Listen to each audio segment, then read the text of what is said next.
Boa noite, meus irmãos. A graça e a paz do nosso Senhor nos abençoe. Começando aqui a nossa transmissão ao vivo. Igreja Presbiteriana Betel de Alagoinhas. Irmãos, vamos começar aqui a nossa transmissão. Vou compartilhar o link aí para os irmãos nos ajudarem compartilhando nos grupos, conhecidos, amigos aí. Vou colocar lá no grupo do Telegram também. Fiquem à vontade para lá ir lá verem. Também pegar esse link.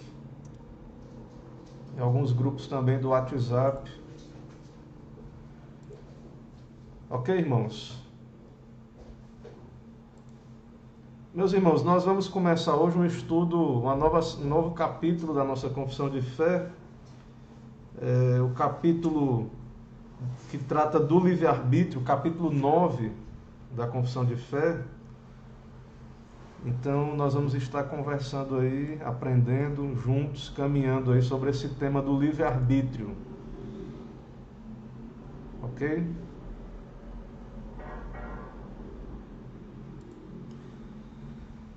Então vamos aguardar aí nossos irmãos que vão chegando aí, nossa irmã Amanda, irmão Ramon, aí participando. Ok.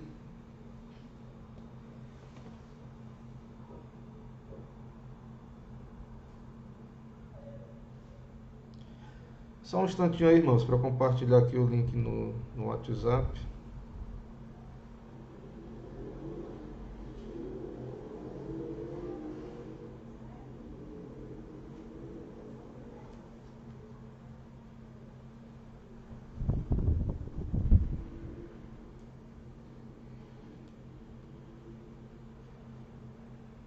Ok, irmãos, então compartilhei já o link aqui.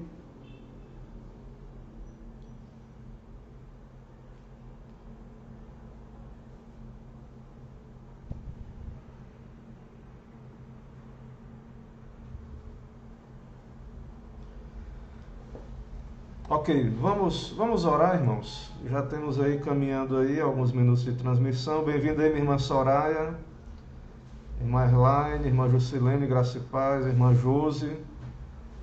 Alguns irmãos chegando ainda aí.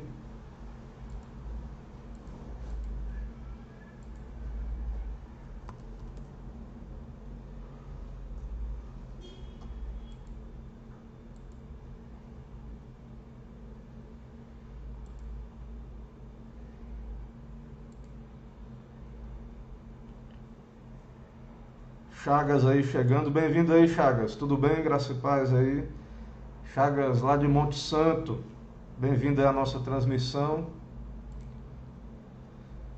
Os irmãos, fiquem à vontade também para convidar outras pessoas, né, para participar conosco.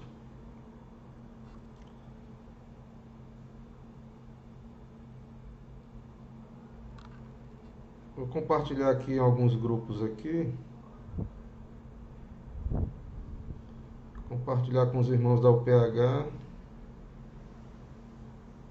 Mocidade.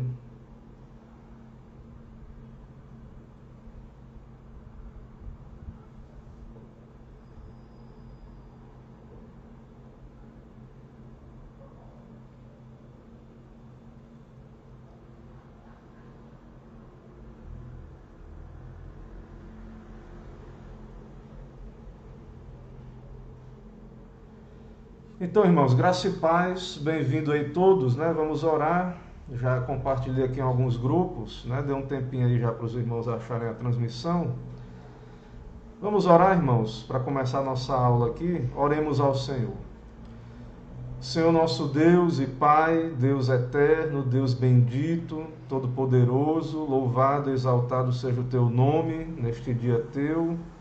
Por mais um dia do Senhor, um dia de celebração, de alegria, porque nosso Senhor ressuscitou, Cristo ressuscitou, e nos alegramos na redenção, na salvação, também podermos participar da Tua igreja, ouvirmos a Tua palavra, a pregação do Evangelho, e agora, ó Pai, estudarmos juntos nessa escola bíblica, aprendermos da Escritura, Fala conosco, nos ilumina, tira dúvidas, ó Pai, do nosso coração e nos esclarece sobre a Tua verdade, que Teu Espírito esteja operando, iluminando, aplicando a Tua verdade, que só o nome do Senhor seja exaltado, ó Pai, na vida de cada um dos que irão ouvir esse estudo, possamos caminhar juntos, que o Senhor mesmo nos ensine.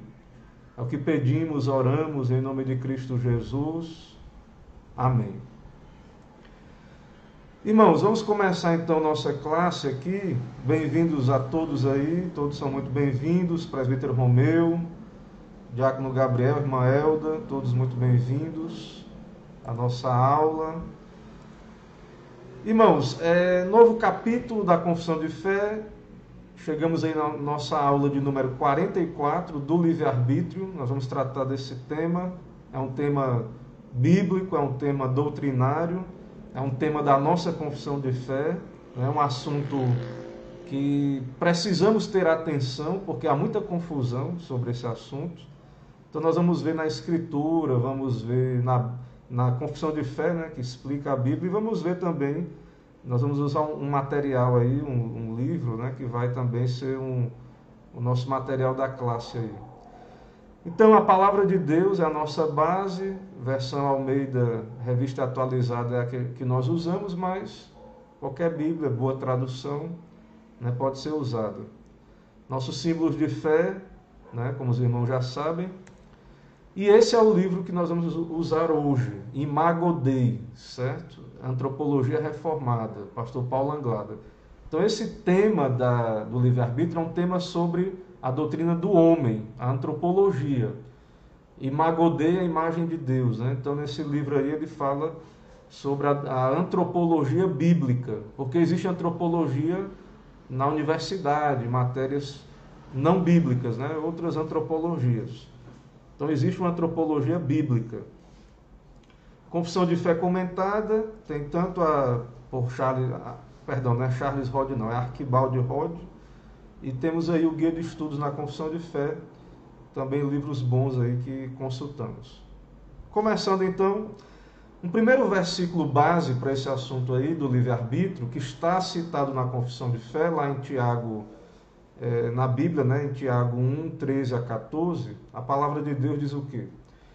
Ninguém ao ser tentado diga, sou tentado por Deus, porque Deus não pode ser tentado pelo mal, e Ele mesmo a ninguém tenta.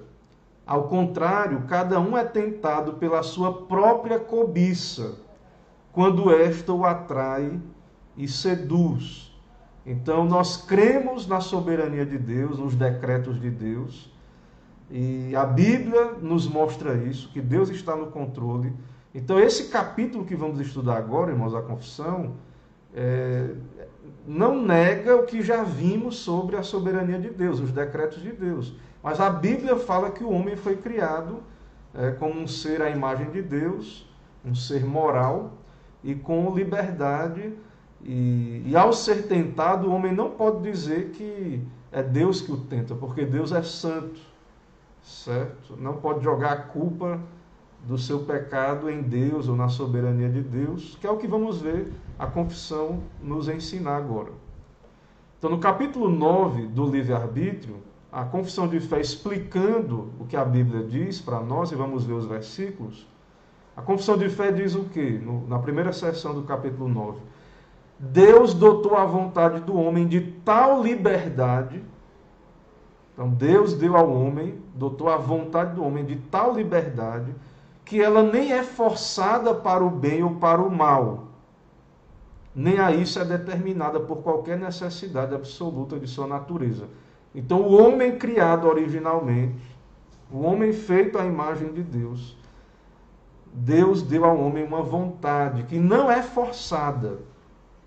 Não há nada na natureza que force o homem, né, aí há uma vontade livre nesse sentido, né? Não livre no sentido assim, de independente de Deus, porque Deus é soberano. Mas essas coisas são difíceis, irmãos. Vejam, interessante aqui nesse livro aqui, já que a gente está começando a entrar aí no terreno difícil, né, no livro que a gente tem usado aqui, o Guia de Estudos da Confissão de Fé. Para você ter ideia da dificuldade disso aí, que está em tela, né? Chad aqui, o autor, ele diz: sempre foi difícil explicar essa doutrina. Ela é muito simples e muito delicada ao mesmo tempo. Ele diz que a comissão que elaborou aí o texto da nossa confissão de fé, depois de elaborar a frase, depois mandou para ser reescrita a frase.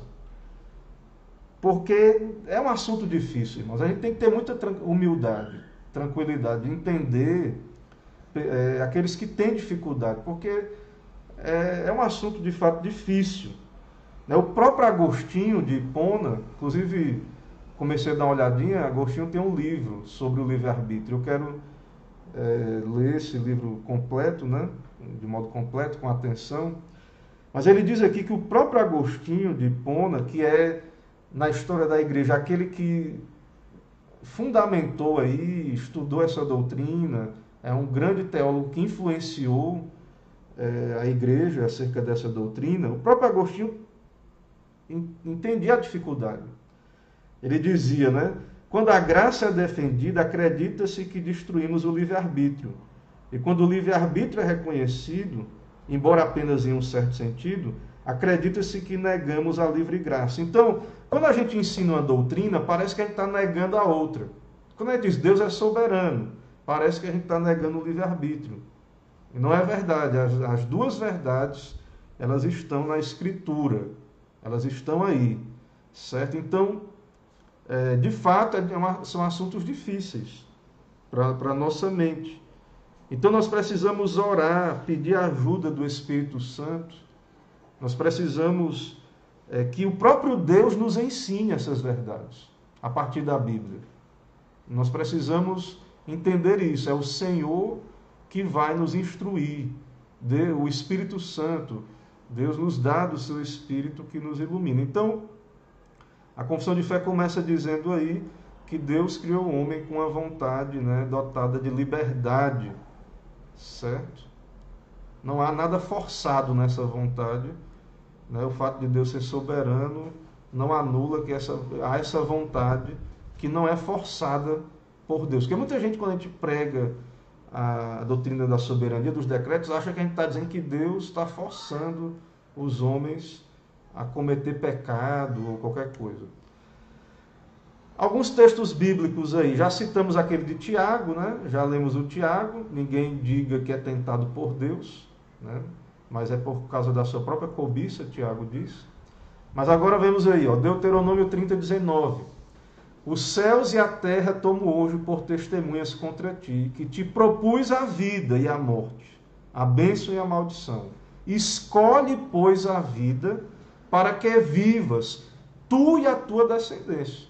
Então Deus coloca diante do povo a lei, né? Deus propõe a bênção e a maldição, e ele diz, escolhe a vida.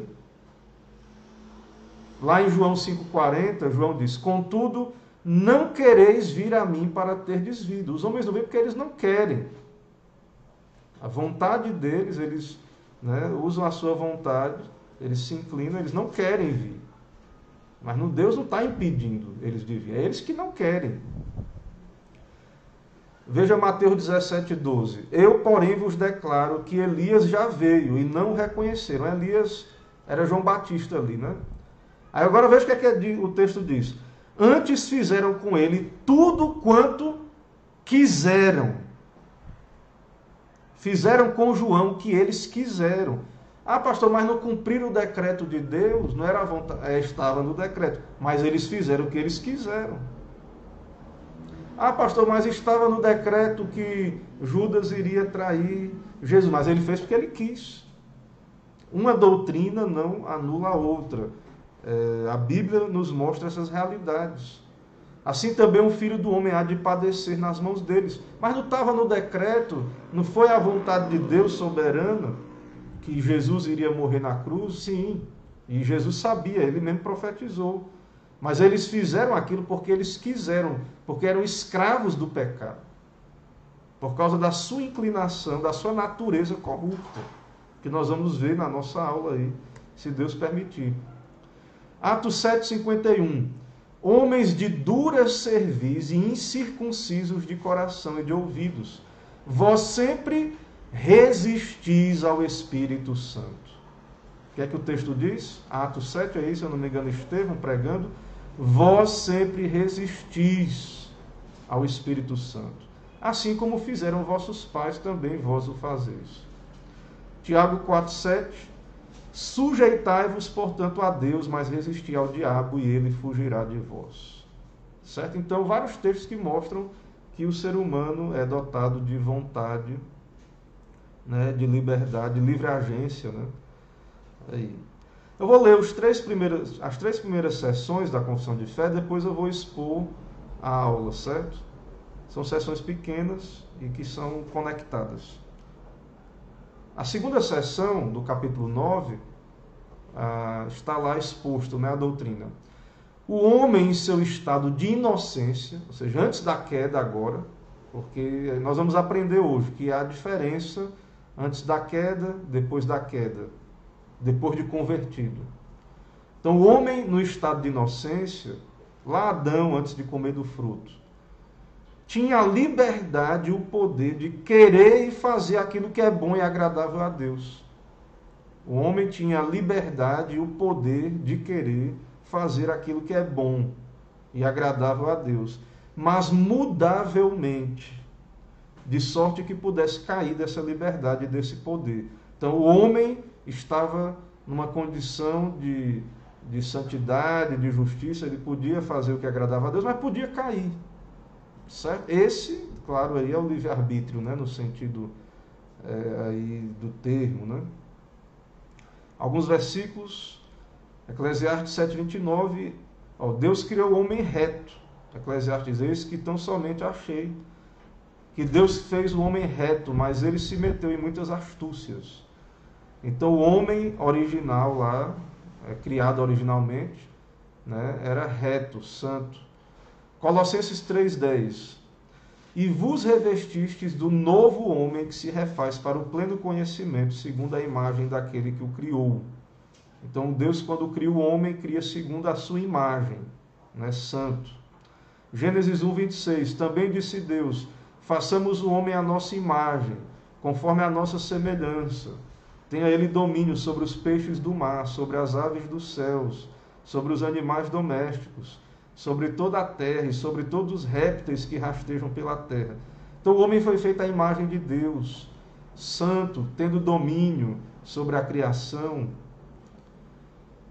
Gênesis 2:16-17, Deus disse ao homem, de toda árvore do jardim comerás livremente, mas da árvore do conhecimento do bem e do mal não comerás, porque no dia em que dela comerdes, certamente morrerás. Então ele podia comer livremente. Por exemplo, se o homem quisesse num dia comer jambo, ele ia comer jambo. Se ele quisesse comer carambola, ele ia comer carambola. No outro dia, pitomba. Ele era livre para comer das árvores. Melancia, abacate, qualquer fruto que tivesse lá, ele era livre, ele escolhia o que ele queria comer.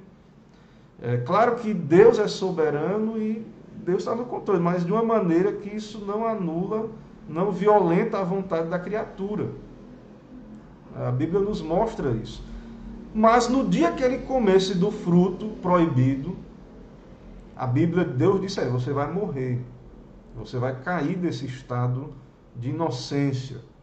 E aí a mulher, né, Gênesis 3:6, vendo a mulher que a árvore era boa para se comer, agradável aos olhos, e a árvore desejável para dar entendimento, ou seja, ela viu a concupiscência dos olhos, né, concupiscência da vida, queria ter conhecimento, ser como Deus. Ela foi lá e comeu, deu ao marido e ele comeu também, não foi forçado. Ele comeu do fruto, pecou, se rebelou contra a ordenança de Deus e caiu do estado original que ele havia sido criado. E a terceira sessão, né, e a última que eu vou ler aqui, porque são, se eu não me engano, 5 sessões, aí no capítulo 9, para a gente começar a expor, né, o assunto efetivamente.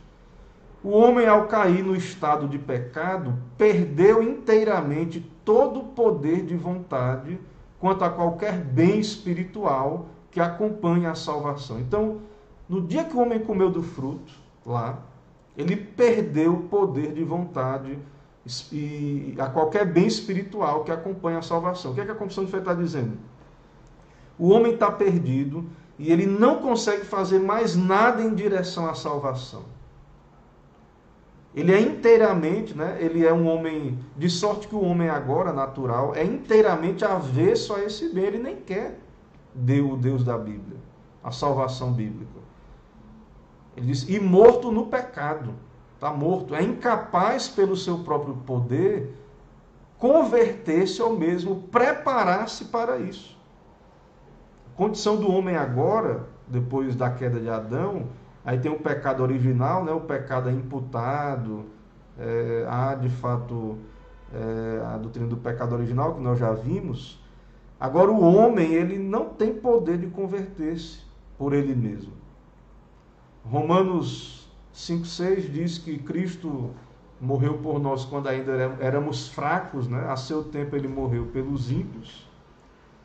Romanos 8, 7 e 8 diz que o pendor da carne é inimizade contra Deus, não está sujeito à lei de Deus, nem mesmo pode estar.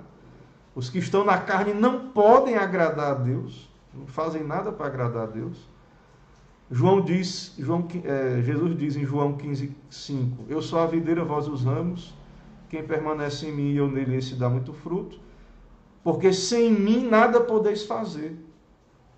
Se não estivermos em Cristo, nada podemos fazer.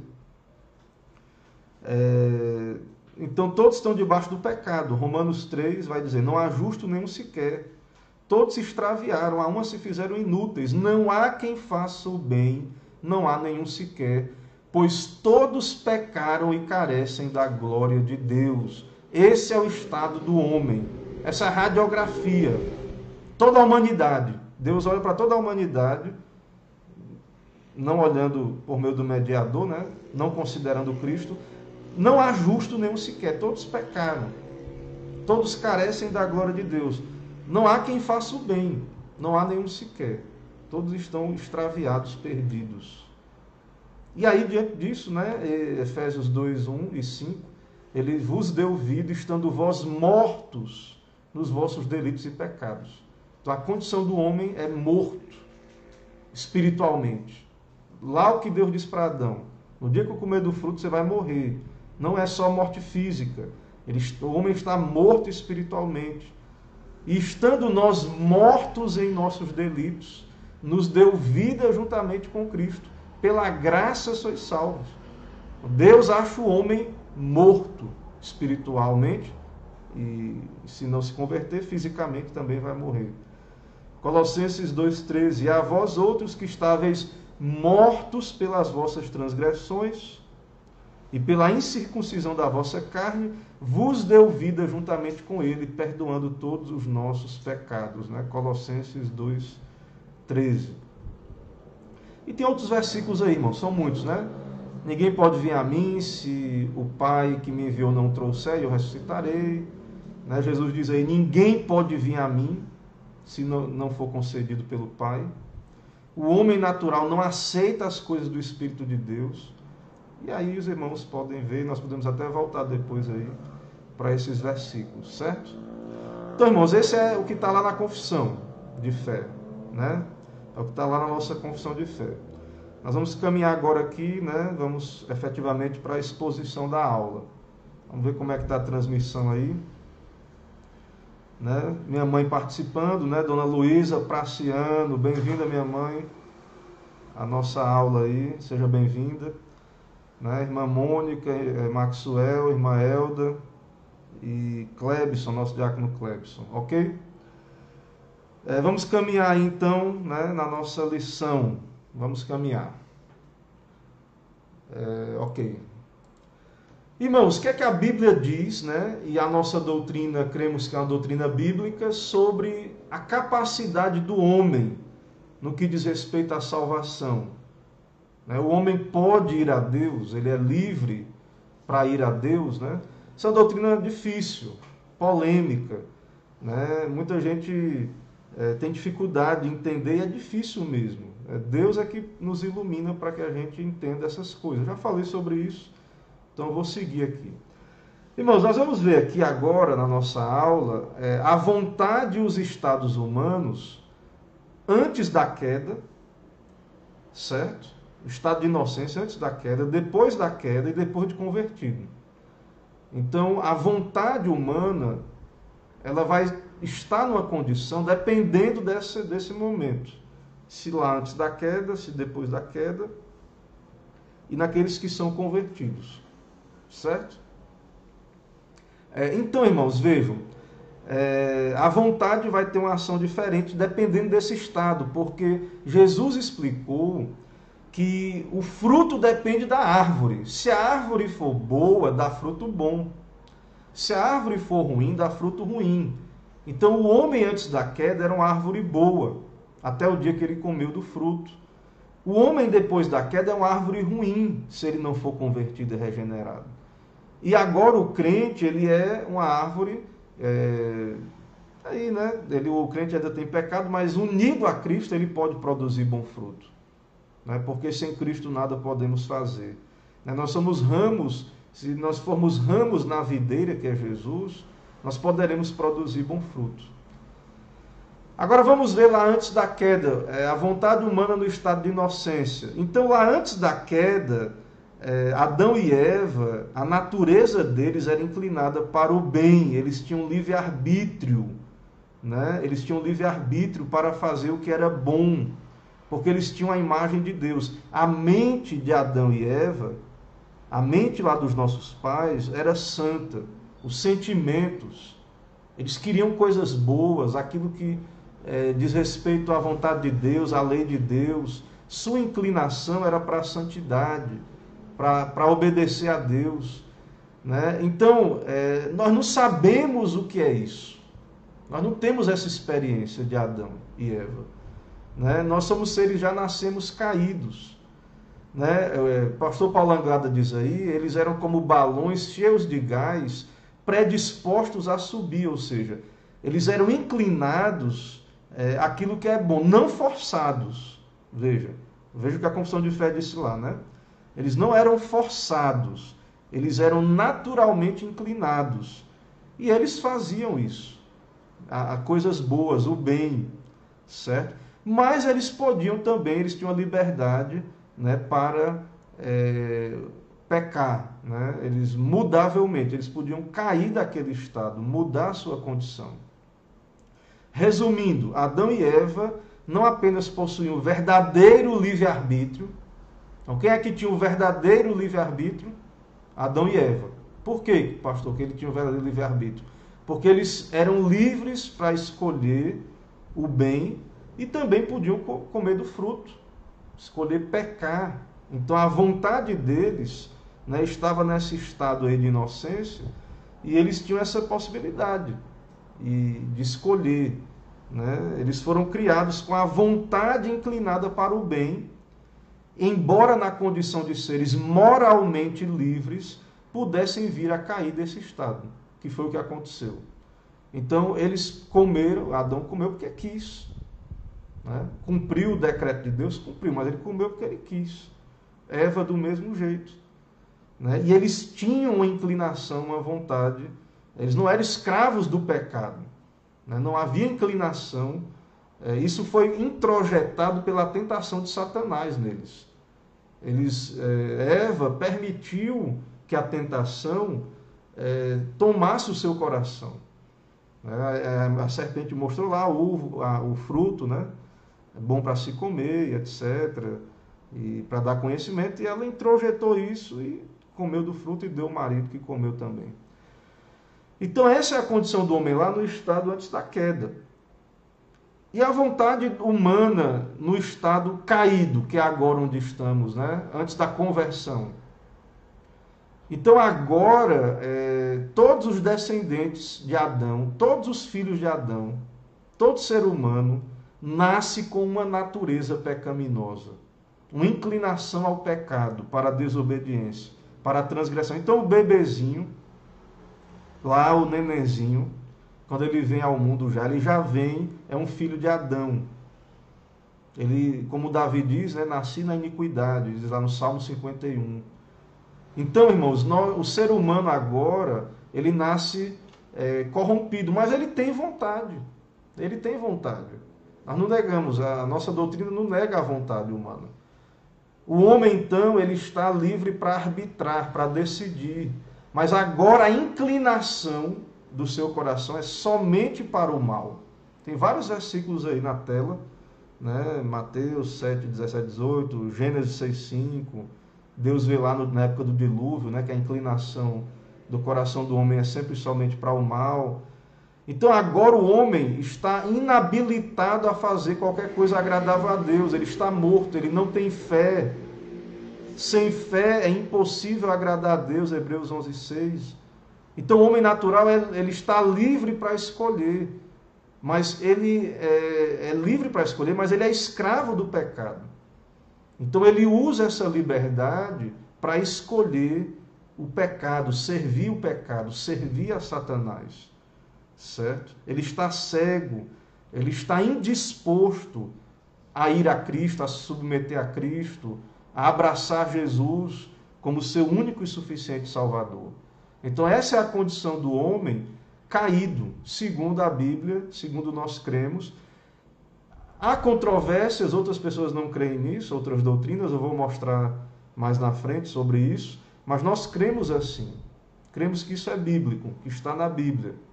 Que o homem agora, a sua vontade, ele tem uma vontade, mas ele só usa para o mal. O homem em estado de pecado encontra-se externamente livre para ir a Cristo, se quiser. O problema é que ele não quer. Irmãos, a escravidão do pecado é uma escravidão voluntária. O pecador peca porque ele quer. Quando a gente pensa em escravo, a gente pensa em alguém sendo forçado, né, a fazer o que ele não quer. Mas haviam tipos de servidão na história. Nem toda escravidão era uma escravidão forçada. Haviam servos que diziam, não, eu quero ser servo desse senhor mesmo. Nem porque eu tenho a oportunidade de ser livre, eu não quero ser livre. Eu quero continuar servindo a esse senhor. Assim é o pecador. Ele não quer ser livre do pecado de Satanás, para ir a Jesus e ser liberto do pecado, para servir a Jesus. Jesus diz, não quereis vir a mim para terdes vida, João 5,40. É por essa razão que o apóstolo afirma que a salvação não depende de quem quer ou de quem corre, mas de Deus usar de misericórdia. Romano 9 diz, sabe por quê, irmãos? Não depende de quem quer e de quem corre? Porque se dependesse, ninguém queria. Se a salvação dependesse da vontade do homem, ninguém ia ser salvo. Porque o homem escolheu servir o seu pecado, servir a Satanás. Não é que o homem está impedido por Deus de querer a salvação. Muita gente acha que a gente prega isso, os reformados.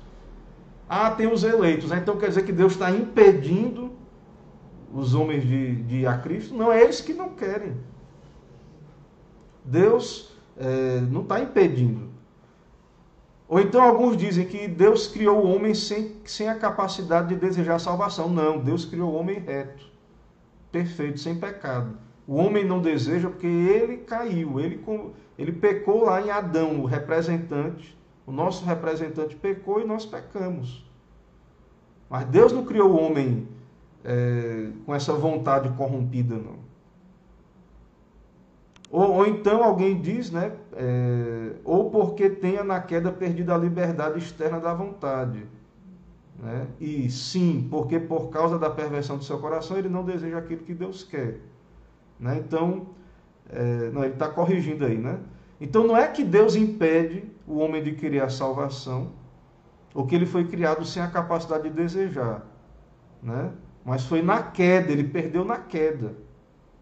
Né? E por isso que o homem não deseja Deus e aquilo que Deus quer, por causa da queda. Não é que Deus está impedindo ninguém ou coisa desse tipo, certo? Resumindo, nesse estado o homem não pode por si mesmo deixar de pecar. O homem, segundo cremos, segundo a Bíblia, é escravo do pecado. Ele serve o pecado, ele não é livre. Não é um ser livre no sentido que ele é escravo do pecado. Não porque ele é escravo, né? Mas não porque ele seja externamente forçado a isso.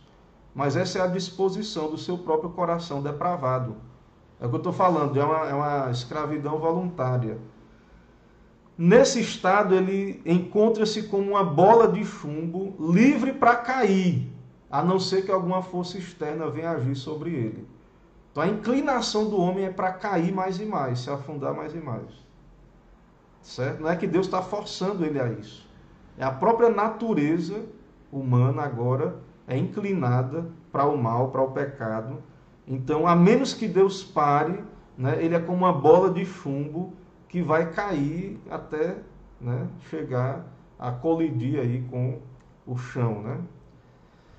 Agora, a vontade humana no estado de graça, certo? O estado de graça é quando somos salvos, convertidos. No estado de graça, no qual somos introduzidos pela obra da redenção, somos libertados da escravidão do pecado, por meio da pregação, nossos olhos são abertos. O que é o Evangelho, irmãos? O que é que a gente diz que está fazendo ao pregar o Evangelho? Nós pregamos libertação aos cativos. Os olhos são abertos.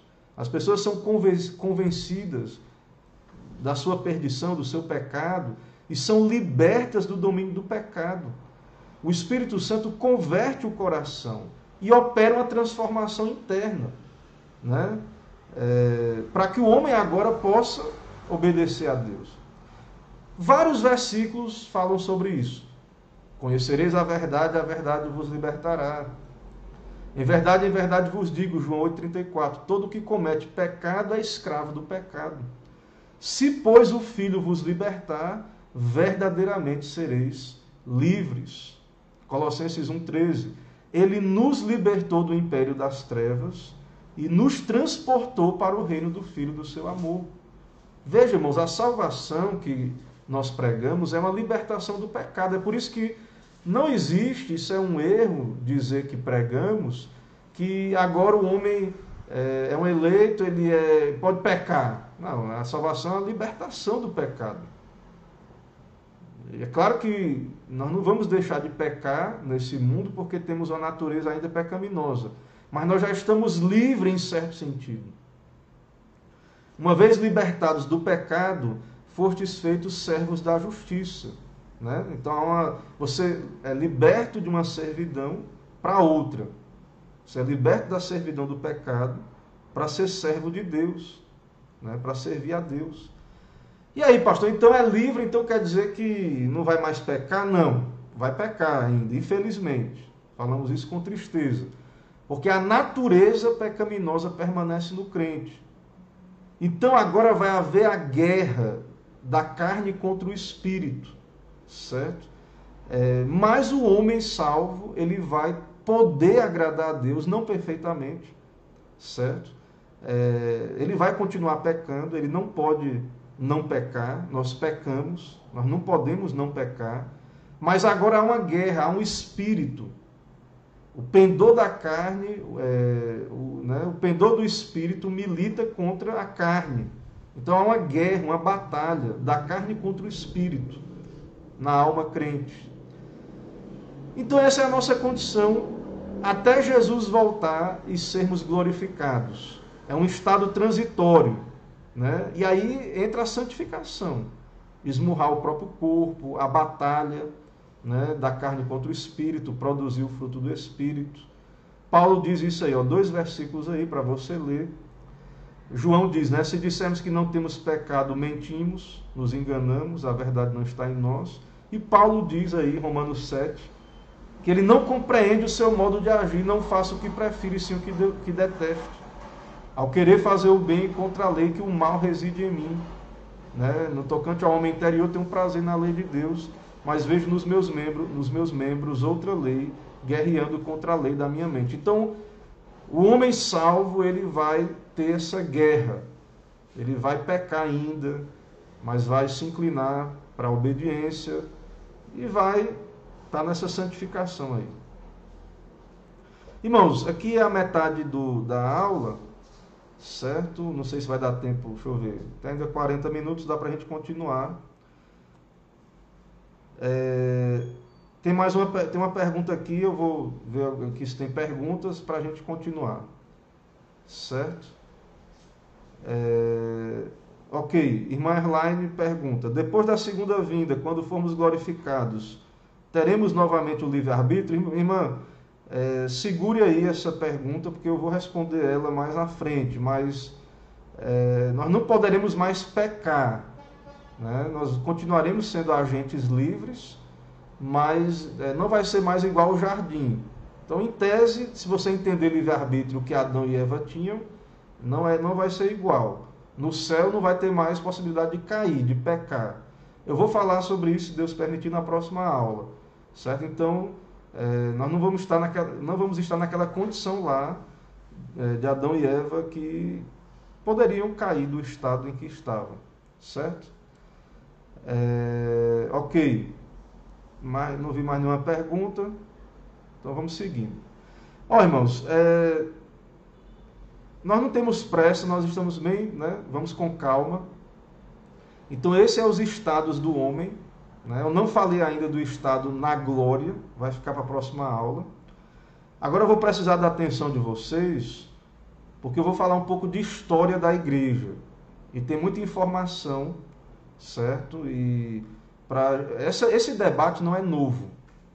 Essas questões que a gente está tratando aqui não é coisa do Brasil, de agora não. Isso é desde o começo da igreja, certo? Então, fiquem atentos aí, que a gente vai falar um pouco sobre a história. E aí, na próxima aula, a gente vai voltar a enfatizar a nossa posição. Mas agora eu vou falar só dos erros, de outras perspectivas, que nós não cremos ser bíblicas, certo? Então, eu vou expor aqui. O ensino pelagiano, semi-pelagiano e arminiano. O ensino, né, de pelagiano, ou de Pelágio, sobre o livre-arbítrio. Quem era Pelágio? Né? Vamos para a história agora. Pelágio era um asceta moralista britânico que ensinou em Roma no final do século IV. Ele defendeu o pleno livre-arbítrio humano e rejeitava a ideia que a vontade tem qualquer tendência intrínseca à prática do mal como resultado da queda. Então, irmãos, Pelágio não cria na questão lá do pecado original. Pelágio não cria que mesmo após Adão, os filhos de Adão, perderam o livre-arbítrio que Adão tinha. Ele não cria nisso. Para Pelágio, o pecado de Adão afetou só ele mesmo. Não houve transmissão da natureza pecaminosa. Então agora o homem pode escolher entre o bem e o mal. Então, segundo Pelágio, aí, todo ser humano vem ao mundo igual a Adão, livre, externa e internamente, né? Então o homem pode fazer a vontade de Deus ou não, se ele quiser. Ele não está morto, segundo Pelágio, né? Então, Pelágio entende o quê? Se Deus ordena, é porque o homem pode fazer.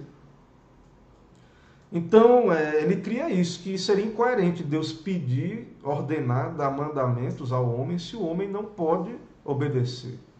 Mas a questão, irmãos, é que o homem podia obedecer. Ele não pode por causa da queda, mas Pelágio não entende isso. Seguindo Harnack, R.C. Sproul, né, que é um presbiteriano, resume o pensamento de Pelágio em 18 pontos. Tudo que Deus cria é bom. A natureza humana é indestrutivelmente boa. O mal é um ato que podemos evitar. O pecado vem através das armadilhas de Satanás e da concupiscência sexual. Quanta gente é pelagiana hoje? Quantas pessoas dizem que não, o pecado é só coisa do diabo? É uma armadilha do diabo, mas o homem não é mau. Né? A natureza do homem é boa. Deus criou o homem bom. Não crê no pecado original. Então, muitos pelagianos aí, existindo aí, às vezes sem saber. Pelágio cria 5. É possível haver um homem sem pecado. Assim como Adão, não só Jesus pode ser sem pecado, mas uma pessoa pode nascer e não pecar, segundo Pelágio. Os descendentes de Adão, 6, não herdam dele a morte natural. 7, nem o pecado de Adão, nem a sua culpa foram transmitidos. 8, todos os homens são criados como se encontrava Adão antes da queda. 9, o hábito de pecar enfraquece a vontade. 10, a graça de Deus facilita o bem, mas não é necessária para alcançá-la. E por aí vai, irmãos. Vejam que Pelágio, né, resumindo aí, Ele crê que o homem pode agradar a Deus, obedecer a Deus, né? Jesus é só um bom exemplo, certo? Ele crê nisso, Jesus não é só um bom exemplo. Então, essa posição de Pelágio, segundo essa posição, o homem não é corrompido. O homem pode fazer o bem, segundo essa posição.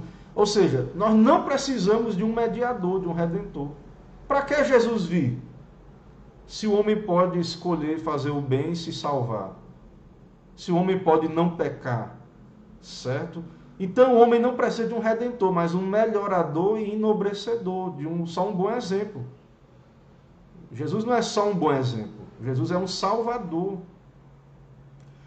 Então, o pelagianismo, irmãos, é incoerente, né? Ele diz aí, o pelagiano pregar salvação, regeneração, porque para eles é só obras, o homem, a capacidade humana. Essa heresia, isso é uma heresia, viu? Essa heresia foi condenada pelo Concílio de Éfeso, no ano 431. Isso é uma heresia que a igreja condenou. Ok? Então esse é o pelagianismo. E aí então depois surgiu o ensino semi-pelagiano. É uma posição aí meio termo, mais branda, né? Defendida por João Cassiano em 360 a 435 e Fausto de Ries 400 a 490. Diferente de Pelágio, ele cria que a raça humana caiu, né? Cria que o pecado era hereditário, que o livre-arbítrio foi afetado e que a graça de Deus era necessária para a retidão moral. Mas, diferente de Agostinho, ele sustentava que a vontade humana não teria se tornado totalmente inabilitada para o bem. Então, ele cria que no pecado original, etc., mas o homem, tipo assim, ele não estava morto, ele estava só doente. Ele estava caído, mas não ao ponto de ele não poder escolher a Deus. É verdade, eles diziam, que o homem poderia resistir à graça de Deus. Mas para eles a salvação decorre da cooperação da graça de Deus com a vontade humana.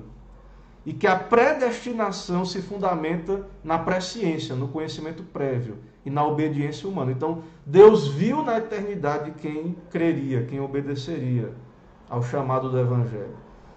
Então, o homem pode resistir, né, à graça de Deus, mas ele pode cooperar.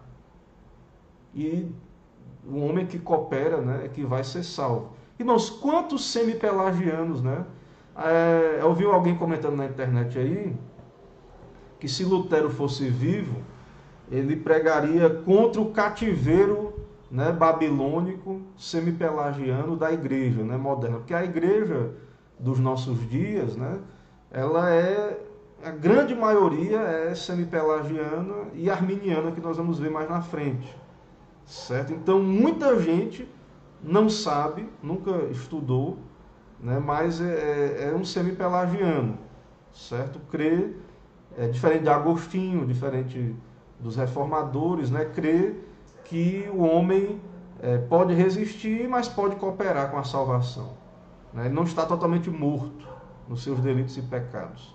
A diferença entre Sprudes aí, né, Agostinho e Cassiano, é que para Agostinho a vontade humana ainda pode tomar decisões, mas está moralmente inabilitada a inclinar-se em direção ao bem. Irmãos, Agostinho, a nossa confissão de fé, não nega que o homem toma decisões, certo? Não nega. Mas com relação às questões morais e de salvação, o homem não pode, ele não tem inclinação para o bem. A vontade não está espiritualmente enferma, mas morta. Então, para Agostinho e os reformadores que bebem de Agostinho, o homem está lá estirado, morto. É o vale de ossos secos. Só Deus pode ir lá e vivificar esses ossos. Já para os semi-pelagianos, o homem está ferido, mas ele pode clamar, ir a Deus, escolher a Deus, se inclinar a Deus, né?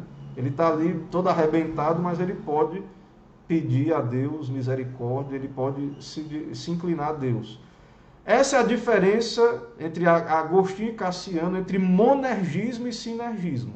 Monergismo é só o homem Só Deus opera na salvação. A salvação é totalmente do Senhor. Monergismo. E sinergismo é o homem coopera. É uma cooperação do homem. Certo? Então, segundo o semipelagianismo, certo? O homem dá um passo em direção a Deus. Deus coloca a graça à disposição do pecador, mas o pecador tem que ir, tem que querer, tem que escolher, tem que cooperar. A fé precede a regeneração. Então, a esses que escolhem cooperar, Deus salva. Esses que escolhem cooperar, que escolhem estender a mão, Deus salva. E nós não cremos nisso. Né? Agostinho, os reformadores, o homem não tem nada nele que o incline a escolher a Deus. Ele está morto. Ele não quer, ele não vai querer, porque ele está morto. O semipelagianismo foi condenado, né, pelo Sínodo de Orange, no ano 529, mas tratado de forma ambígua no Concílio de Trento, da Igreja Católica, né, depois da Reforma. Embora para Calvino e outros, os cânones de Trento representam uma rejeição do pensamento agostiniano. Então a Igreja Católica rejeitou Agostinho, que é um santo da Igreja Católica. Agostinho escreveu sobre o livre-arbítrio, sobre a graça, e a Igreja Católica rejeitou, né? Quando ela abraçou o semipelagianismo, ela rejeitou Agostinho. Então nós concordamos com o teólogo da Igreja, né? Que só tinha Igreja Católica, Agostinho, e os reformadores concordam com Agostinho, certo? Nesse ponto aí né? Não com Pelágio, não com os semipelagianos, mas com Agostinho. Meus irmãos, agora vamos ver o ensino arminiano sobre o livre-arbítrio. O ensino de Armínio, né, não é diferente do semipelagiano. Então, os arminianos, eles estão próximos aí dos semipelagianos. Eles creem na contaminação da raça pelo pecado, mas não ao ponto de inabilitar o homem a realizar a vontade de Deus. Então, eles creem que o homem ainda pode, né, se inclinar a fazer a vontade de Deus. Também não crê na imputação da culpa de Adão. Na concepção arminiana, pela persuasão moral geral do Espírito Santo, todo homem, mesmo no estado de pecado, pode escolher livremente o bem, crer em Cristo, alcançar a salvação. Então o homem pode. Eu vi uma explicação de que Armínio, né, não sei que tipo de arminianismo aí o pastor Paulo Anglada está expondo, mas eu já vi em algum lugar que o próprio Armínio, ele cria nessa depravação, mas que na cruz Cristo conquistou uma chamada graça preveniente. E aí os homens agora, por causa dessa graça preveniente, podem escolher. Só que onde é que está na Bíblia essa graça preveniente, né? O resultado prático desse ensino é a noção que o homem pode cooperar com Deus na obra da salvação. Então, um centro da questão arminiana é que há um sinergismo, uma cooperação do homem. O pensamento-chave do arminianismo consiste na ideia de que a graça de Deus, embora necessária e suficiente, pode não ser eficiente para a salvação, porque ela pode ser resistida. Então, para o arminiano, embora o homem, ou pela graça preveniente, ou por ele mesmo, ele pode se inclinar a Deus, mas ele pode resistir a Deus, né? Ele pode resistir a Deus, a obra do Espírito, né? Ele pode não querer, né, a essa salvação, certo? E nós, reformados, cremos que quando Deus vem, ele muda a vontade do pecador, ele regenera, ele tira o coração de pedra e coloca o coração de carne. Aí o homem vai querer a Deus, agora nascido de novo. Agora aí ele cita aí o arminianismo de Wesley, que é diferente dos primeiros seguidores de Armínio, né? E talvez até do próprio Armínio ali originalmente. Então, Wesley entende que não era mera enfermidade, né? O homem está inabilitado.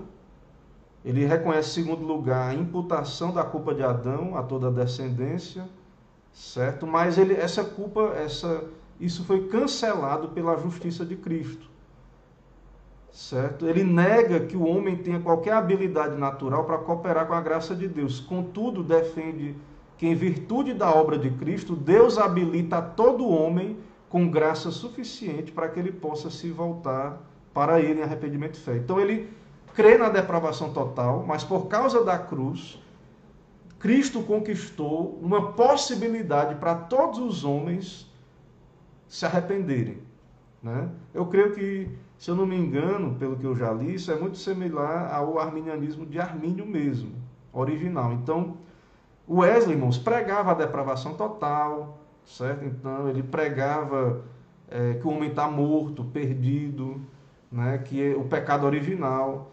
Porém, ele cria nessa graça aí preveniente, né? Que na cruz, Cristo conquistou para todos, não só para os eleitos, para todos, né? Porque ele não crê na eleição como nós, né? Mas uma eleição pela presciência.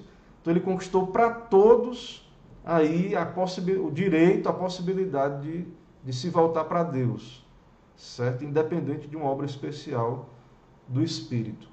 Irmãos, esse arminianismo de Wesley, e aí por via de um teólogo chamado Charles Finney, essa antropologia de Wesley, arminiana, está nas igrejas, é que chegou nas nossas igrejas. João Nilson me perguntou, e é uma pergunta comum, né? Por que a gente é a minoria, os calvinistas? E por que tem muita igreja arminiana? Irmãos, o movimento pentecostal, ele é um movimento que vem do metodismo wesleyano. Os primeiros pentecostais eram metodistas que receberam a experiência do batismo com o Espírito Santo com falar em línguas. Então, nessas igrejas pentecostais, a doutrina base ali, em geral, era esse metodismo wesleyano. Ou seja, essa antropologia arminiana.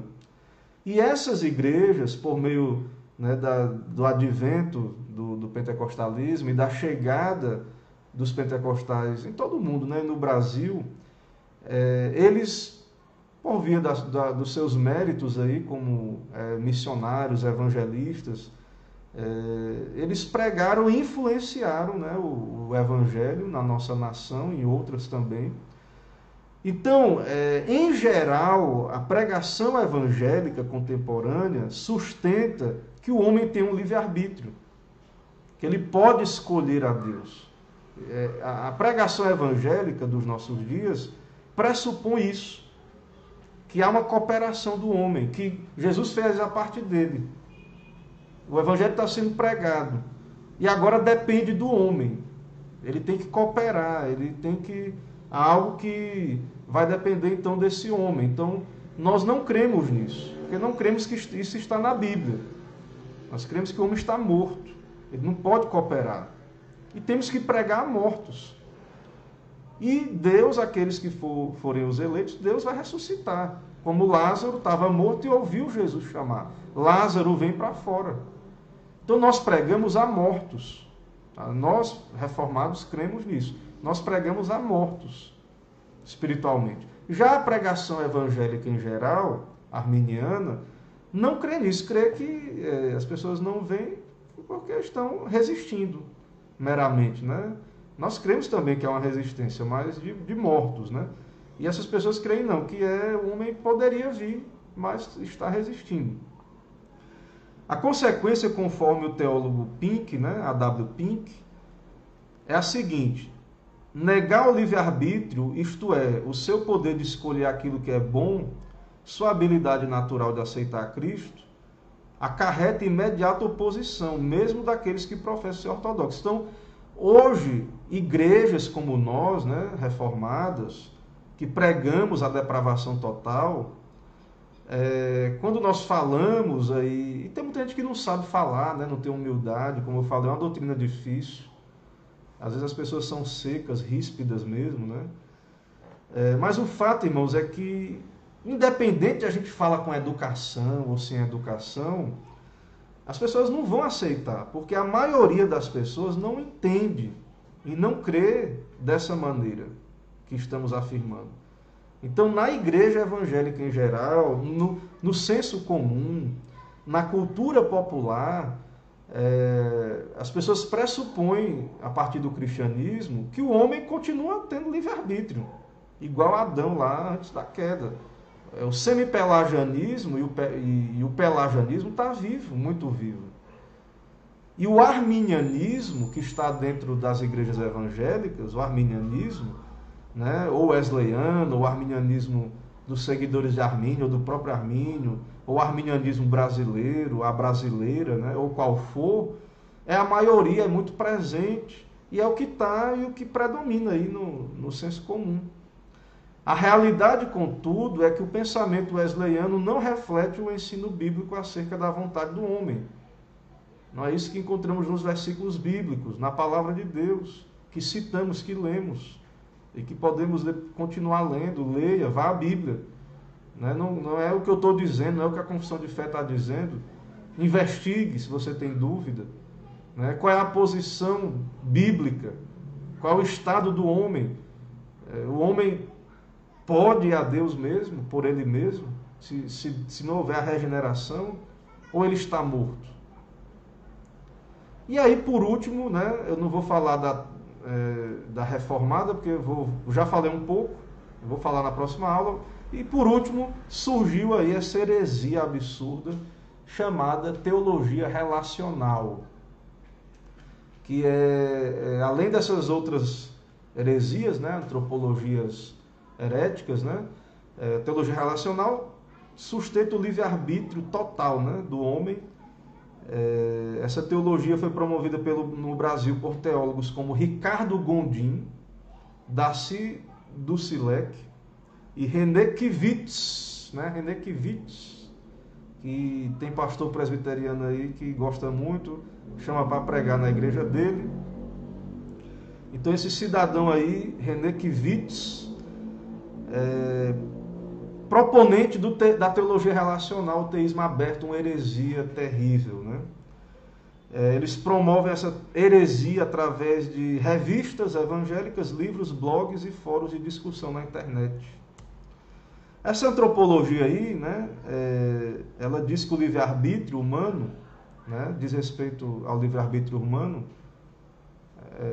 essa antropologia, no que diz respeito ao livre-arbítrio humano, com sérias consequências para a doutrina cristã acerca de Deus e dos seus atributos. Então eles pregam o pleno livre-arbítrio humano e negam a soberania de Deus, certo? Resumindo aí a conversa. Então, Deus abriu mão da sua soberania, da sua onisciência, da sua onipotência. Vai contra o teísmo clássico, Essa heresia vai contra o teísmo clássico. Eles querem revisar o teísmo clássico, os atributos de Deus, e dizer que o homem é completamente livre. Deus limitou, porque assim, se Deus é soberano, como é que o homem é livre, Esse é o dilema, Se Deus é soberano, a vontade de Deus sempre acontece. Então Deus se limitou a sua soberania para deixar o futuro aberto. Porque se Deus é soberano, o futuro está fixado. Se o futuro está fixado, Deus já sabe o que a gente vai decidir. E já está decidido, embora ainda vá acontecer. Então eles negam os decretos, a soberania de Deus. Irmãos, um arminiano consistente, quem crê no livre-arbítrio, deveria chegar nesse ponto aí, do teísmo aberto. Conforme Carson conclui, eles redefinem o Deus da Bíblia e a teologia, que no final é outro Deus. É outro Deus. Tem aí as teses principais, Eu não quero perder muito tempo com isso, a menos que vocês tenham interesse, a gente pode depois continuar falando do teísmo aberto ou teologia relacional. Então, para eles, quando Deus se arrependeu na Bíblia, lá é literal. Tem textos bíblicos, Deus se arrependeu de ter feito o homem. Eles não entendem aquilo como uma antropopatia, Deus falando do jeito que a gente entende, mas não quer dizer que Deus é soberano. Ele não é filho do homem para que se arrependa ou minta. Eles são um retorno ao neoplatonismo. Não é novidade não, viu? O teísmo aberto não é novidade. Isso é heresia antiga, só que é reinventada. Para eles o homem tem livre-arbítrio absoluto. Sua vontade não é determinada por nada, externa nem internamente. Então não há um futuro pré-determinado que limite as decisões livres do homem. Então você negar a soberania de Deus, os decretos de Deus, e afirmar um livre-arbítrio pleno, isso não tem base bíblica, irmãos, isso. Você acaba caindo em heresias.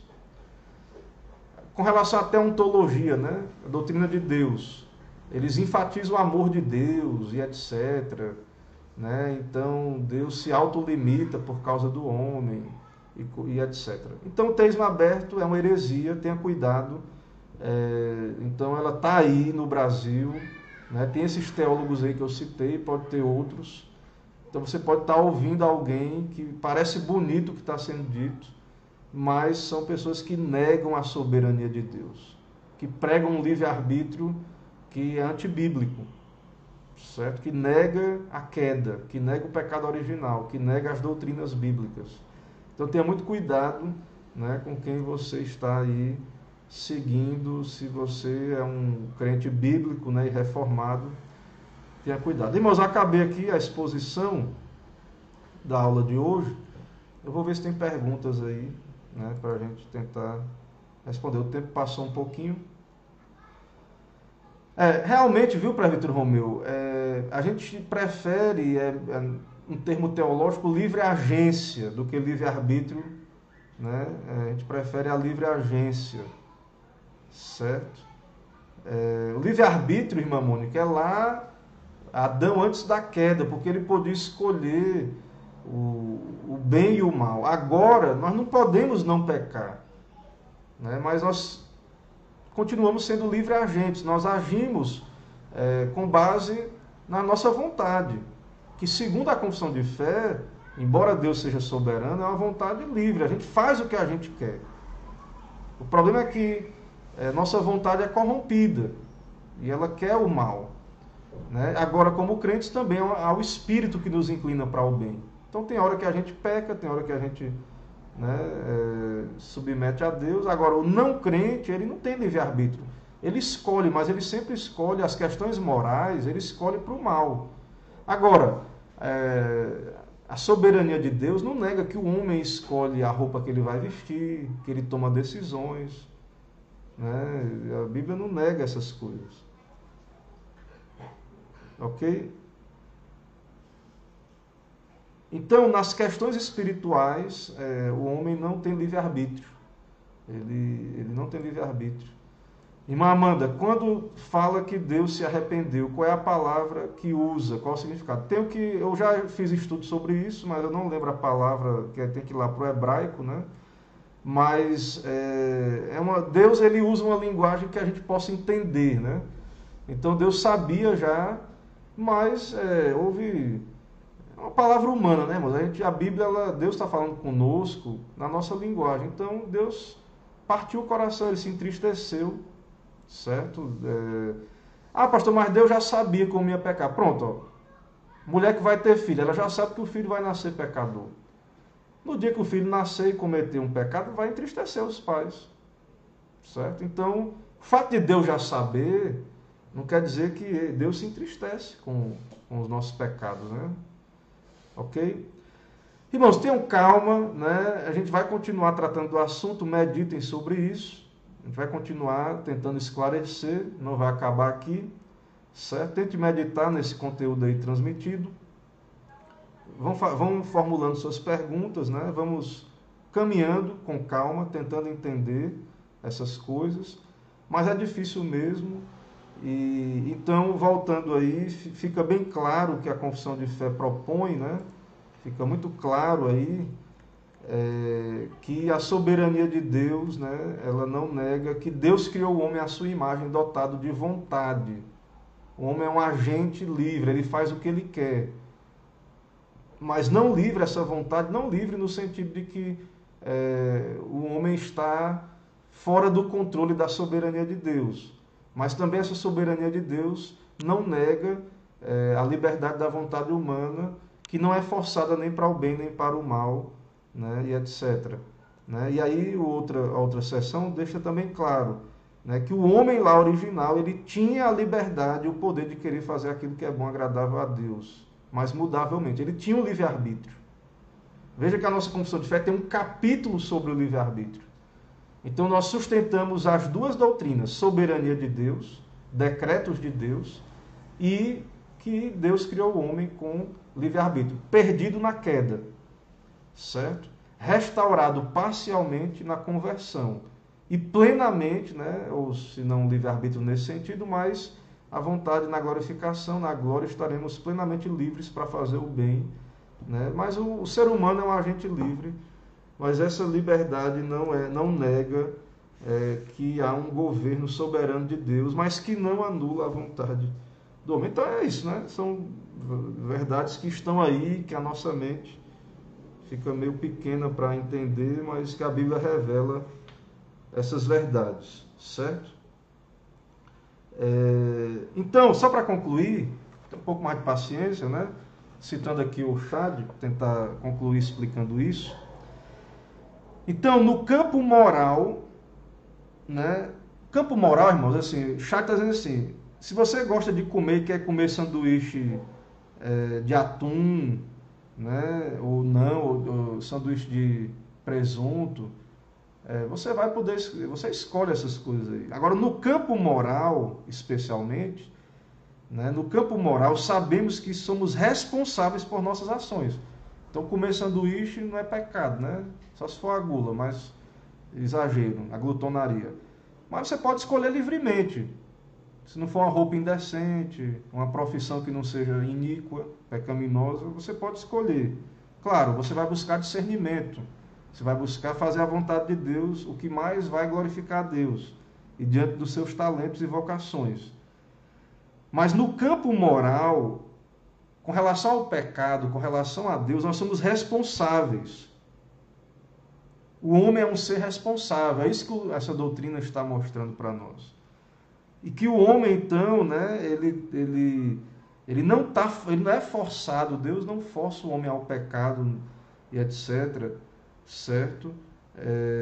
Então o homem faz o que ele quer, né? O que ele deseja. Ele tem essa liberdade de fazer, certo? As influências existem, o mundo existe, Satanás está aí, mas o homem faz o que ele quer. Ele tem uma vontade, certo? Que diante de Deus, uma livre agência, né? Um livre-arbítrio antes da queda, e ele vai responder por suas ações. Ele não vai poder dizer, porque estava no decreto. Não, ele vai atribuir a Deus, não, o seu pecado. Ele é um livre agente. Mas eu nasci em pecado. Sim, é verdade. Então você teria que se arrepender e crer no Senhor. Ok, irmãos, vou concluir para não ficar muito cansado. O tempo já passou, né? Vamos caminhando. Deus abençoe os irmãos. Vão perguntando, né? Como o presbítero falou, né? Vão perguntando aí, eu vou tentando responder e vamos caminhando. Deus abençoe, irmãos, certo? Deus dê graça aí aos irmãos, uma boa semana. E próximo domingo, se Deus permitir, voltamos ao nosso tema. Vamos orar para concluir? Senhor, muito obrigado, porque estamos diante do Senhor e aprendendo. Tem misericórdia de nós, ó Pai, somos limitados, nos ensina, tira as dúvidas, ó Pai, e dá-nos graça.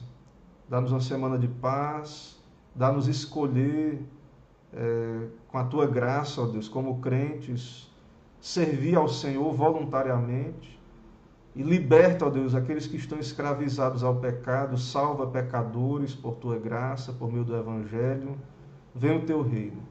É o que pedimos, oramos em nome de Jesus Cristo. Amém. Irmãos, Deus abençoe, boa noite e até mais.